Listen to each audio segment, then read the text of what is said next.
Hello বন্ধুরা, কেমন আছো সবাই? আশা করি ভালোই আছো। আজকে আমাদের সিরিজের তৃতীয় পার্টে এসেছি। যারা প্রথম দুটো পার্ট এখনো দেখোনি তাহলে একটু পজ করে ডিসক্রিপশন বা কমেন্ট লিঙ্ক থেকে দেখে নাও, না হলে এটার মজা পুরোপুরি পাবে না। দ্বিতীয় পার্টে কোয়ালিটি নিয়ে একটু সমস্যা হয়েছিল কপিরাইটের কারণে, সত্যি বলছি খারাপ আমারও লাগছিল।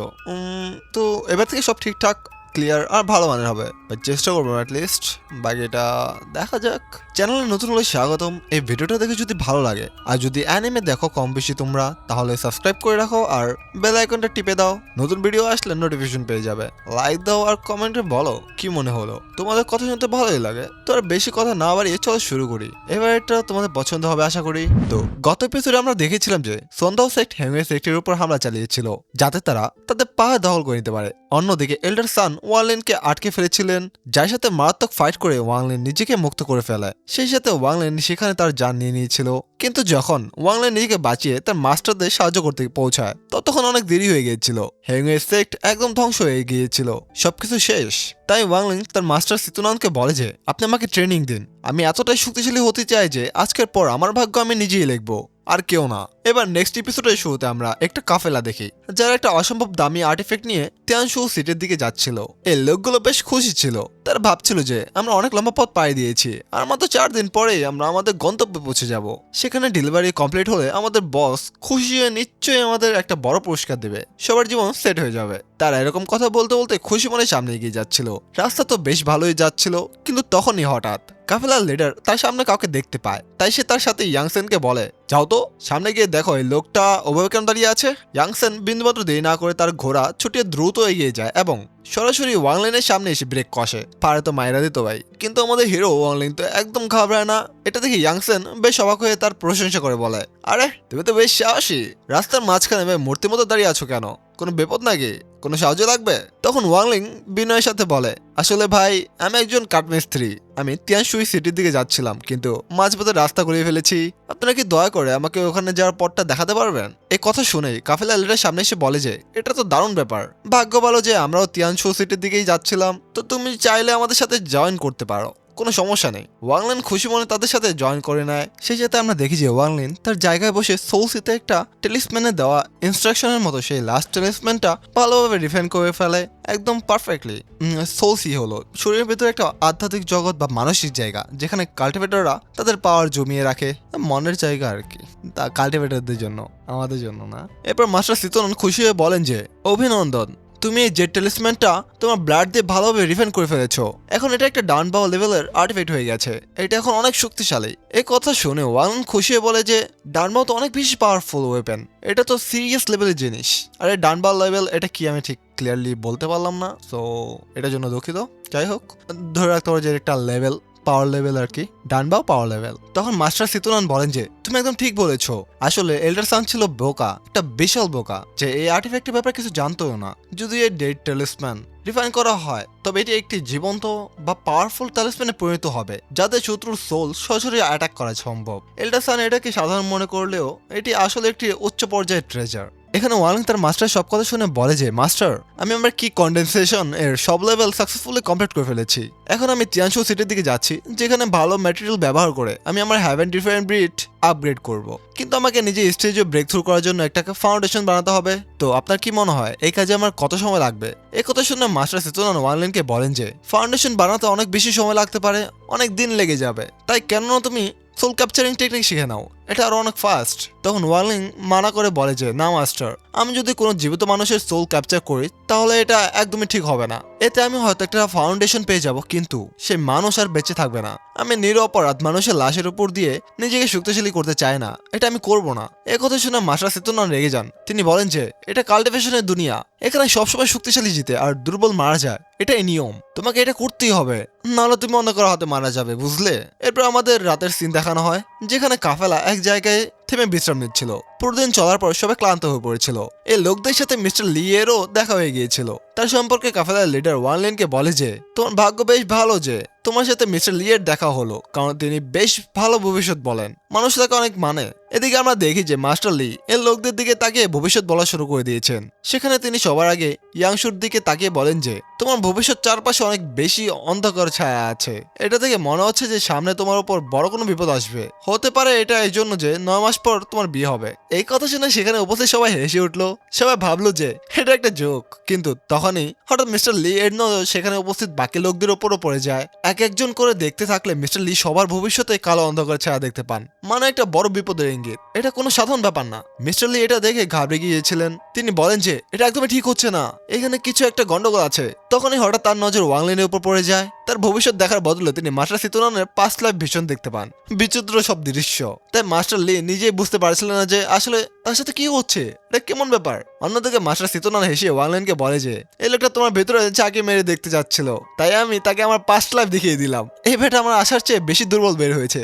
মজার ব্যাপার, এখানে এরকম কথা চলছিল, তখনই হঠাৎ এই লোকদের উপর কেউ হামলা চালায়। জপাজপ করে অ্যাটাক শুরু হয়ে গেল। আসলে এরা ছিল ডাকাত, আর তারা সেই আর্টিফ্যাক্ট চুরি করতে এসেছিল, যেটা এই লোকেরা তিয়ানশৌ সিটির দিকে নিয়ে যাচ্ছিল। তাদের নজর সেই জিনিসটা উপরেই ছিল। অন্যদিকে কাফেলার লিডার এটা দেখে রেগে গিয়ে বলে যে আমরা সেই আর্টিফ্যাক্ট তোমাদের কখনোই দেবো না, যা করা করো। তাই তারা ফাইট করার জন্য রেডি হয়ে যায়। সবাই অস্ত্র হাতে তুলে নেয়। তখন হঠাৎ পেছনে জঙ্গল থেকে কেউ তার ফায়ার মুভ ব্যবহার করে কাফেলার একজন ওয়ারিয়রকে মেরে ফেলায়। দাও করে আগুন জ্বলে ওঠে। এটা থেকে কাফেলার লোকেরা বেশ ভয় পেয়ে যায়, কারণ তাদের জানা ছিল না যে এই ডাকাতদের সাথে একজন ইমমর্টাল কাল্টিভেটরও আছে। এটা তো মারাত্মক ব্যাপার হয়ে যায়। যে ওয়াংলিন এটা জানতে পারে, সে সাথে সাথে আশেপাশের জায়গায় স্ক্যান করতে শুরু করে। তার স্পিরিচুয়াল সেন্স ছড়িয়ে দেয়। দূরে শেষে সে ইমমর্টালকে খুঁজে পায়, যে আসলে আর কেউ নয় বরং ঝাংহু, সেই ব্যক্তি যে হ্যাংওয়ে সেক্টর ব্রাদার লিওকে মেরে ফেলেছিল, ওয়াংলিনের পুরনো পরিচিত। আর ওয়াংলিন তাকে বলেছিল যে তুমি এখান থেকে পালিয়ে যাও, আমি এখানে সব সামলে নিব, চিন্তা করো না। পেছনে মাস্টার লি কাফেলার লিডারকে বলছিলেন যে আপনি ওদের সেই আর্টিফ্যাক্ট দিয়ে দেন, কারণ এখন এদের সাথে একজন ইমমর্টাল কাল্টিভেটর আছে। আমরা তো একজন ইমমর্টালের সাথে ফাইট করতে পারবো না, সেটা সম্ভবই না। তাই কোনো কারণ ছাড়া মারা যাওয়ার চেয়ে এটাই ভালো, যান বাঁচানো ফরজ। একথা শুনে না চাইলেও কাফেলার লিডার ঠিক তাই করে। সেখানে সেই আর্টিফ্যাক্ট ডাকাতের হাতে যাওয়ার আগেই ওয়াংলিন সেটা ছিনিয়ে নেয়, এক লাফে এসে নিয়ে যায়। এতে সে ডাকাতদের লিডার রেগে যায়। সে সামনে এগিয়ে গিয়ে ওয়াংলিনের উপর হামলা করতে যাচ্ছিল, কিন্তু ওয়াংলিন তাকে এক হামলাতেই মেরে ফেলে। ঠাস করে মাটিতে পড়ে যায়। এটা থেকে কাফেলার সবার চোখ কপালে উঠে গেছে। তাদের জানা ছিল না যে ওয়াংলিন একজন ইমমর্টাল কাল্টিভেটর। এটা তো বিশাল ব্যাপার। অন্যদিকে ওয়াংলিন এক পা সামনে বাড়িয়ে জংহুকে বলে যে তুমি কি তোমার পুরনো বন্ধুর সাথে দেখা করতে আসবে না, আমাদের তো অনেকদিন দেখা হয়নি। সেখানে জংহু ওয়াংলিনের সামনে এসে দাঁড়ায়, কিন্তু সে ওয়াংলিনকে চিনতে অস্বীকার করে। সে বলে যে আমি জানি না তুমি কে, তাই তোমার জন্য ভালো হবে যে তুমি সেই আর্টিফ্যাক্ট আমাদের দিয়ে দাও এবং এখান থেকে চলে যাও, এটাই বুদ্ধিমানের কাজ হবে। ওয়াংলিন এটা শুনে অবাক হয়ে মনে মনে বলে যে ঝাংহু কেন এরকম কথা বলছে, নিশ্চয়ই তার কোনো না কোনো কারণ আছে, কোনো সমস্যা হয়েছে মেবি। এটা ভেবে ওয়াংলিন সে আর্টিফ্যাক্ট ঝাংহুর কাছে দিয়ে দেয়। সেই সাথে সে তার কাছে মাফও চায়। ঝাংহু ওয়াংলিনের এই কথা শুনে বলে যে তুমি ভালো সিদ্ধান্ত নিয়েছো, এখন চলো তাড়াতাড়ি এখান থেকে চলে যাও, আর দেরি করো না। কিন্তু তখনই হঠাৎ আশেপাশের আবহাওয়া বদলাতে শুরু করে, ঝড়ো হাওয়া বইতে শুরু করে। আমরা দেখি যে ঝাংহুয়ের আসল মাস্টার সেখানে পৌঁছে গিয়েছে। তাকে দেখে সেখানে উপস্থিত সব ডাকাত সামনে ঝুঁকে পড়ে, সম্মান দেখায়। অন্যদিকে সে সেখানে এসে কাফেলার লোকদের মারতে শুরু করে, যাতে সে তাদের সোল শোষণ করে নিজেকে আরো শক্তিশালী করতে পারে। এক এক করে সবার সোল টেনে নিচ্ছিল। এটা দেখে কাফেলার বাকি ওয়ারিয়ররা বেশ ভয় পেয়ে যায়। তারা সাথে সাথে তার সামনে ঝুঁকে বলে যে প্লিজ আমাদের মাফ করে দিন, আমাদের ছেড়ে দিন, আমরা মরতে চাই না, আমাদের পরিবার আছে। ওয়াংলিন সেই ওয়ারিয়র পাওয়ার দেখে মনে মনে বলে যে এ তো শুধু কি কন্ডেনসেশন স্টেজের 15 লেভেলে আছে, এটা তো ভালোই হলো। মনে হচ্ছে আজকের দিন আমি আমার নতুন বানানো ওপেন এর উপর ব্যবহার করতে পারবো, টেস্ট করার সুযোগ পেয়ে গেলাম। তখন হঠাৎ আমরা সেই মাস্টারকে দেখি, যে জংহুকে জিজ্ঞেস করে যে জংহু এই ছেলেকে তুমি কে কে চেনো, সত্যি বলো। তখন জাংহু জবাব দিয়ে বলে যে না মাস্টার, আমি এই ছেলেটাকে চিনি না, আমি একে প্রথমবার দেখছি, কখনো দেখিনি এর আগে। একথা শুনে মাস্টার খুশি হয়ে বলেন যে এ ছেলে বেশ পাওয়ারফুল, তার ভেতরে শক্তি আছে, কেননা আমি এরও সোল শোষণ করে নেই। এতে আমার কাল্টিভেশন আরো বেড়ে যাবে, আর লেভেলও আপ হবে। জাংহু তার মাস্টার একথা শুনে বলে যে ঠিক আছে মাস্টার, আমি এই লোকটাকে আপনার জন্য ধরে আনছি। আর এই বলেই সে জাম্প করে ওয়াংলিনের উপর হামলা করতে যাচ্ছিল। কিন্তু তখনই আমরা হঠাৎ দেখি যে তার মাস্টার জাংহুকে রাস্তা আটকে দেয়, তাই সামনে দেওয়াল তৈরি করে। সেই সাথে সে জাংহুর কাছে এসে বলে যে জাংহু তুমি কি ভেবেছিলে আমি বোকা, আমি তোমার হাতে এই ম্যাজিক্যাল ট্যালিসম্যান দেখবো না, তুমি কাকে বোকা বানাচ্ছ। আসলে বন্ধুরা, জাংহু ওয়াংলিনকে বাঁচাতে যাচ্ছিল। সে তাকে মেসেজ দিতে যাচ্ছিল যে এখান থেকে পালিয়ে যাও, দ্রুত চলে যাও। তাই মাস্টার জাংহুকে মারতে শুরু করে, একের পর এক ঘুষি মারছে। তখন জাংহু তার মাস্টার কাছে মাফ চেয়ে বলে প্লিজ মাস্টার, আমাকে মাফ করে দিন, আসলে এই ছেলে আমার ছোটবেলার বন্ধু, এ আমার জীবন বাঁচিয়েছিল, আমি চাই না আপনি একে মেরে ফেলুন, আপনি একে এখান থেকে যেতে দিন, এর বদলে আপনি আমার জান নিয়ে নিন, আমি রাজি আছি। এই কথা শুনে আমরা দেখি যে মাস্টার জাংহুকে কষ্ট দিতে শুরু করছে, তার শরীরে যন্ত্রণা দিচ্ছে। এটা থেকে ওয়াংলিন বুঝে যায় যে জাংহু এই জন্যই তাকে চিন্তা অস্বীকার করছিল, কারণ এই মাস্টার জাংহুর শরীরে কোনো এক ধরনের পয়জন ইমপ্লান্ট করেছে, যাতে সে যেমন খুশি জাংহুর শরীর কন্ট্রোল করতে পারে, একদম তার পুতুল বানিয়ে রেখেছে। এসব ভাবতে ভাবতে ওয়াংলিনের অনেক রাগ হচ্ছিল। তার বন্ধু কিভাবে কষ্ট দেওয়া সে সহ্য করতে পারছিল না, তাই ওয়াংলিন সাথে সাথে তার থান্ডার চাবুক বের করে সেই মাস্টারের উপর হামলা করতে শুরু করে। বিদ্যুতের মতো ছুটে যায়। সেখানে এই দুজনের মধ্যে একটা আইকনিক লেভেলের ফাইট শুরু হয়ে যায়। পুরো জায়গা কাঁপতে শুরু করে। আমরা দেখি যে সেই মাস্টারও তার একটা ফ্লাইং শট বের করে ফেলেছে, যেটা নিজেও একটা অনেক বেশি পাওয়ারফুল আর্টিফ্যাক্ট, বিপজ্জনক জিনিস। ওয়াংলিন নিজেকে বাঁচাতে বাঁচাতে মনে মনে ভাবছিল যে এই শট তো অনেক বেশি দ্রুত। আমার জানা ছিল না যে কোনো ওয়েপেন এত ফাস্ট হতে পারে। আমাকে এই মাস্টারের সাথে ফাইট করতে একটু বেশি সাবধানে থাকতে হবে, একটু ভুল হলেই বিপদ। এটা বলতে বলতে ওয়াংলিন তার জেট ট্যালিসম্যান বের করে ডানবাও টেকনিক পারফর্ম করতে শুরু করে। তার চারপাশে এনার্জি ঘুরতে থাকে। এই টেকনিক ব্যবহার করে ওয়াংলিন বেশ সহজেই সে ফ্লাইট শট ক্যাপচার করে ফেলে। অন্যদিকে সেই মাস্টার এটা দেখে অবাক হয়ে গিয়েছিল যে এই ছেলের কাছে ডানবাও টেকনিক কিভাবে আছে, এভাবে তো আমি কখনো এর মোকাবেলা করতে পারবো না, এটা তো অসম্ভব। এটা ভাবে সে মাস্টার সাথে সাথে নিজের যান বাঁচিয়ে সেখান থেকে পালানোর চেষ্টা করছিল, কিন্তু সে ওয়াংলিনের বন্ধুকে আঘাত করে ভুল করে ফেলেছিল। তাই ওয়াংলিন তাকে এখান থেকে জীবিত যেতে কিভাবে দিবে, এটা তো হতেই পারে না। ওয়াংলিন একটা অনেক বেশি পাওয়ারফুল টেকনিক ব্যবহার করে সে মাস্টারের উপর হামলা চালায়। বিশাল শক্তির ঢেউ। সেটা আটকাতে আটকাতে সে মাস্টার বলছিল যে তুমি আমাকে মারতে পারবে না, আমি মাস্টার জিমোর ডিসাইপল, তারা জানতে পারলে তোমাকে ছাড়বে না, তোমাকে শেষ করে দেবে। তখনই হঠাৎ আমরা দেখি যে সেই অ্যাটাক সরাসরি গিয়ে সেই মাস্টারের আঘাত করে। এতে সেই মাস্টার সেখানে সাইয়ে পরিণত হয়ে যায়। অন্যদিকে ওয়াংলিনের একটা নতুন ফ্লাইট শটের ওয়েপেন পাওয়া হয়ে গেছে, বোনাস পুরস্কার। সেই সাথে মাস্টার সেতুনান ওয়াংলিনকে বলে যে এটা কাল্টিভেশনের দুনিয়া, এখানে যদি তুমি কারো জান নাও তাহলে তোমার শুধু লাভই হবে, এটাই বাস্তব। ওয়াংলিন তাকে কোনো জবাব দেয় না এবং সে তার বন্ধুর দিকে এগিয়ে যেতে শুরু করে, তার অবস্থা দেখতে যায়। অন্যদিকে ঝাং ও তার মাস্টারকে মরতে দেখে খুশি হয়ে বলে যে আমার মাস্টার মারা গেছে, অবশেষে মুক্তি পেলাম। তার শরীরে থাকা পয়জন চেক করার পর সে বুঝতে পারে যে হ্যাঁ, এটা সত্যি, পয়জন নষ্ট হয়ে গেছে। তাই সে খুশি হয়ে বলে যে ওয়াংলিন তুমি কামাল করে দিয়েছো, তুমি আমাকে বাঁচিয়ে দিয়েছো, আমাকে মাফ করে দাও। আমি এই জন্য তোমাকে চিনতে অস্বীকার করছিলাম, কারণ এতে তোমার জান বিপদে পড়তো, আমি তোমাকে বাঁচাতে চেয়েছিলাম। সেই সাথে জাংও তারাতে ফ্লেম নিয়ে এসে বলে যে আমাকে এখানে উপস্থিত সব সাধারণ মানুষদের মেরে ফেলতে হবে, যাতে মাস্টার ঝিমো কখনো জানতে পারে না যে এখানে কি হয়েছে, না হলে তোমার আর আমার দুজনের জীবন বিপদে পড়বে। তিনি আমাদের খুঁজে বের করবেন। ওয়াংলিন সাথে সাথে তাকে থামিয়ে দেয়। ওয়াংলিন চায়নি যে কোনো কারণ ছাড়া নিরপরাধ মানুষদের জান যাক। এখানে সবাই বেশ ভয় পেয়ে গিয়েছিল। তারা ওয়াংলিনের সামনে কাকুতি মিনতি করে বলে যে প্লিজ আমাদের বাঁচিয়ে দাও, আমরা সত্যি বলছি, আমরা তোমাদের সম্পর্কে কাউকে কিচ্ছু বলবো না, কখনো না, প্রমিস করছি। এই কথা শুনে জাংও বলে ঠিক আছে, তোমরা বলবে না, কিন্তু তোমাদের জানের উপর যদি এসে যায় তাহলে তোমাদের মধ্যে কেউ না কেউ মুখ খুলতেই পারে, সেটা স্বাভাবিক। ওয়াংলিন এই কথা ভালোভাবে বুঝতো, তাই সে তার পাওয়ার ব্যবহার করে সেখানে উপস্থিত সবার মেমোরি মুছে দেয়, যাতে এখানে উপস্থিত কারো আমাদের কথা মনে না থাকে। এটা করার পর তার দুজন সেখান থেকে রওনা হয়ে যায় নতুন পথে। এরপর আমরা নেক্সট সিনে দেখি যে ওয়াংলিন আর জাংও এক জায়গায় বসে মদ খাচ্ছিল, পুরোনো দিনের কথা মনে করছিল। সেই সাথে জাংও বলছিল যে অনেকদিন হয়ে গেছে যখন আমি হেউংয়ে সেক্ট ছেড়ে গিয়েছিলাম, রাস্তায় আমার অনেক সমস্যার মুখোমুখি হতে হয়েছে, অনেক কিছু দেখেছি। অন্যদিকে ওয়াংলিন বলে যে তোমার চলে যাওয়ার পর আমি হেংওয়ে সেক্টে পুরোপুরি একা হয়ে গিয়েছিলাম, কেউ ছিল না আশেপাশে। আজ অনেক বছর পর আমি কারোর সাথে ওয়াইন পান করছি, এটা ভালো লাগছে। এখানে এই দুইজনের মধ্যে এভাবে ফ্রেন্ডলি কথা হচ্ছিল। তখনই হঠাৎ ওয়াংলিন জাংওকে বলে যে আমাদের একটা নিরাপদ জায়গা দরকার, যেখানে আমি আরাম করে থেমে এই ম্যাজিক্যাল ওয়েপেন রিফাইন করতে পারবো। তুমি কি এরকম কোনো জায়গার কথা জানো যেখানে ঝামেলা হবে না? তখন জাংও জবাব দিয়ে বলে যে হ্যাঁ, এখানে কাছে টেংজিয়া ক্যাসেল আছে, সেখানকার যে গার্ডিয়ান তিনি অনেক বেশি কঠোর, নিয়ম মানেন খুব। তাদের পরিবার এই নিয়ম বানিয়েছে যে তাদের সিটিতে কেউ ফাইট করবে না। পুরো ঝাও কান্ট্রিতে সবাই তাদের ভয় পায়, সম্মান করে, তাই কেউ তাদের সিদ্ধান্তের বিরুদ্ধে যেতে চায় না। আমার মনে হয় আমরা যদি সেখানে চলে যাই তাহলে আমাদের কারোর সাথে ফাইট করতে হবে না, আর আমি শান্তিতে থাকতে পারবো।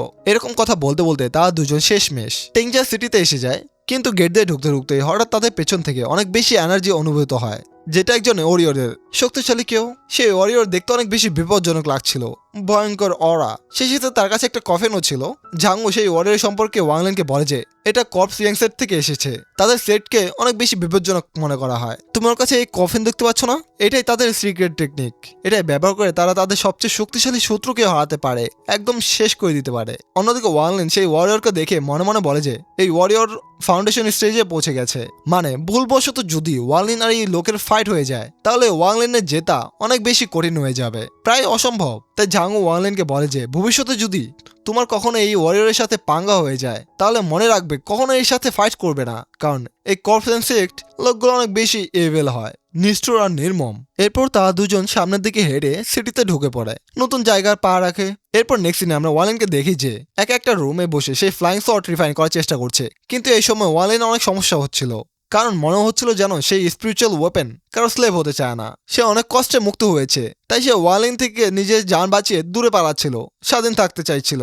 সেই সাথে ওয়ার্লিনের উপর কয়েকটা হামলাও করে ফেলে। সেগুলো ডজ করতে করতে ওয়ার্লিন তার মাস্টার সিতুনানকে বলে যে আপনার কাছে কি কোনো টেকনিক আছে যেটা ব্যবহার করে আমি এই শর্টকে নিজের বানাতে পারবো? মাস্টার সিতুনান জবাব দিয়ে বলেন যে হ্যাঁ, আমার কাছে একটা টেকনিক আছে, কিন্তু আমার মনে হয় না তুমি সেটা ব্যবহার করতে পারবে, এটা একটু বিপজ্জনক। আর ওয়ার্লিন তো সবকিছু করতে রাজি ছিল, তাই মাস্টার সিতুনান বলেন যে এই টেকনিকের নাম ব্লাড রিফাইনিং। এতে তুমি তোমার ব্লাড ব্যবহার করে স্পিরিচুয়াল ওয়েপেনকে নিজের বানাতে পারবে। এটা করা খুব বেশি কঠিন না, কিন্তু এতে একটা বড় সমস্যা আছে। ভবিষ্যতে কোনো ফাইটের সময় যদি তোমার ফ্লাইং শর্টে ক্ষতি হয়, তাহলে সেটা প্রভাব তোমার সোলের উপরও পড়বে। মানে সামনে তোমার অনেক বেশি গভীর আঘাত লাগতে পারে, সিরিয়াস ড্যামেজ হতে পারে। মানে যদি শর্ট ভেঙে যায় তাহলে ওয়ালেনের আত্মাও মরে যাবে, এরকম কিছু একটা আর কি বলতে যাচ্ছিল এই জায়গাটায়। এ কথা শুনে ওয়ালেন বলে যে আমার এই কথায় কিছু আসে যায় না, আমি এটা করতে রাজি আছি, যা করা করব।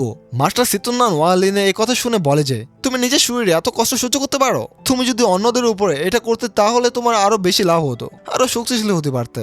সেই সাথে তখনই হঠাৎ আমরা ঝাংয়ের আওয়াজ শুনতে পাই, যে বাইরে থেকে ওয়াংলেনকে ডাকছে। সে বলছিল যে ওয়াংলেন, আমি মার্কেটে যাচ্ছি, তুমি কি আমার সাথে যাবে? ঘুরে আসি চলো। তখন ওয়ালেন জবাব দিয়ে বলে যে তুমি আগে যাও, আমি একটু পরে আসছি। কারণ সে তার ওয়েপেন রিফাইন করতে যাচ্ছিল, কাজটা শেষ করতে যাচ্ছিল। এরপর সিন শিফট হয়ে টেংজিয়া সিটির প্যাটিয়ার্কের কাছে চলে আসে। সেখানে তাদের সামনে একজন লোক দাঁড়িয়ে আছে। সে লোক তার সাথে কিছু উপহার নিয়ে এসেছিল, যাতে টেংজিয়া সিটির মাস্টার তাকে সাহায্য করেন, তাকে একটা কাজ করে দেন। কিন্তু টেংজিয়া সিটির পার্টিয়ার্ক বলেন যে তোমার তো জানাই আছে যে আমি কিছু নিয়ম বানিয়েছি, এখানে কেউ ফাইট করতে পারবে না, এই নিয়ম আমার উপরও প্রযোজ্য, আমি এখানকার নিয়ম ভাঙতে পারি না, এটা আমার নীতি।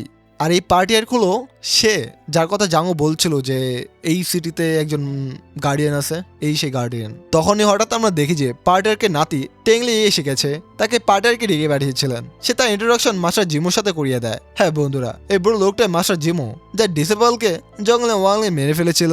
আর এই কারণে মাস্টার জিমো এখানে এসেছিল যাতে সে তার ডিসেবলের মৃত্যুর প্রতিশোধ নিতে পারে। মাস্টার জিমু সাথে সাথে সামনে এসে টেংলিকে বলেন যে আমার কাছে একটা ন্যাশন সোল স্টেজের ম্যাজিক্যাল ওয়েপেন আছে, যেটা আমি তোমাকে দিতে পারি, কিন্তু তুমি কি আমার ডিসেবলের প্রতিশোধ নিতে পারবে? কারণ তুমি তো শুধু একজন ফাউন্ডেশন এস্টাবলিশড স্টেজের ওয়ারিয়র, এটা তোমার পক্ষে সম্ভব হবে? এই কথা শুনে তার ট্যাংলি রেগে গিয়েছিল, তার আত্মসম্মানে লাগে। সে মাস্টার জিমোকে বলে যে তোমার কি মনে হয় আমি ম্যাজিক্যাল ওয়েপেনের যোগ্য নয়? আমাকে তুচ্ছ ভাবছো? আর এটা বলার সাথে সাথে আমরা দেখি যে টেংলি রাগে বাইরে চলে এসেছে। সে অনেক বেশি ঠান্ডা এনার্জি জমা করে স্কাই স্প্লিটিং টেকনিক ব্যবহার করে। এই টেকনিক অনেক বেশি বিপজ্জনক ছিল, যেটা দূরে থেকে সবাই দেখতে পাচ্ছিল, পুরো আকাশ যেন ফেটে যাচ্ছিল।